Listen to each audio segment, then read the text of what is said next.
Hello kids, welcome back. As in the last PPT we read about the animal fiber wool, now next we are going to talk about the silk. Silk is another animal fiber which we are going to talk about in detail.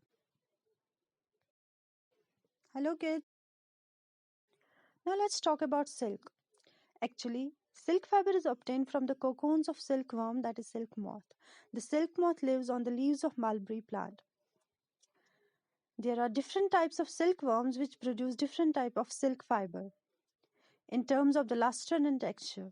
For example, Tassa silk, Monga silk, Kosa silk, etc. are produced by different types of silk moth. Mulberry silk is the most common silk moth.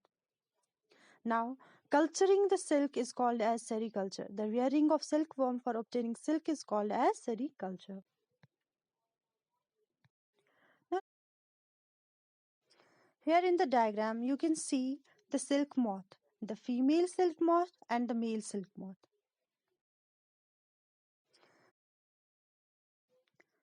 Now let's talk about the history of the silk. How does the silk came into existence? The silk was actually first discovered in China around 3500 BC. It became prized possession because of its fine quality and texture. It was used by emperors only. It was through trade that silk was spread to one part of the world to another part. Over a period of time, silk was a staple item of trade during ancient times. Due to this, the ancient trade routes which linked China to other parts of the world are called as Silk Route. As per historians, silk was produced in India also. Proof of uses of silk during the Indus Valley civilization has been also found.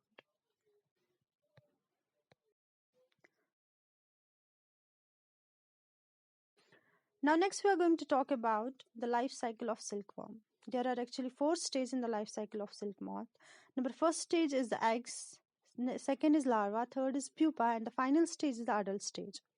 The female silk moth lays eggs on the mulberry leaves, and after 14 days, eggs are hatched into larvae called caterpillars. These caterpillars grow into pupa, which secrete fibers made of proteins and weaves the fiber around itself completely and hides in the shell.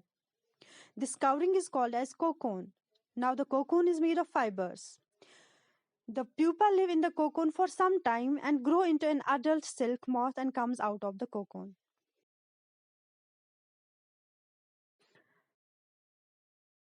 Now you can see the diagrammatic representation of the life cycle of silk moth. How the eggs are grown into an adult moth. Observe the diagram keenly. Now you can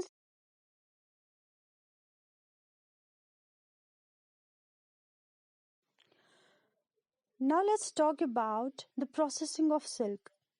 After the cocoons, how the silk fibers are obtained from the silk moth. The process of obtaining silk from the silk moth involves the following steps. Number first is rearing of silkworms. Second is reeling and dyeing. This is followed by spinning and weaving.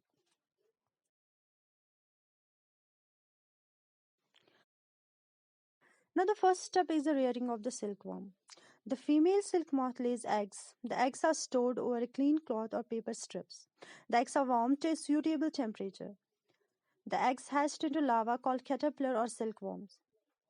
The silkworms are kept in bamboo trays and feed on mulberry leaves and grow in size.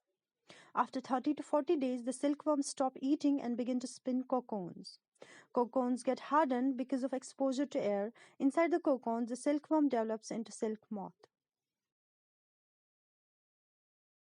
Now, now the next process is done, that is reeling of silk. The cocoons are collected and kept in sunlight or boiled or exposed to steam. This is done to separate the fibers of the silk. The process of taking out the silk thread from the cocoons is called as reeling. Reeling is done by machines, as you can see in the diagram. Now,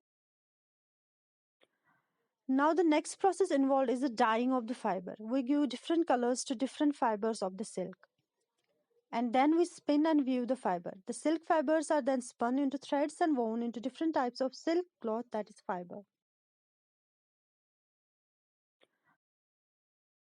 This was all about the processing of the silk. Now, after processed silk, how is the silk used?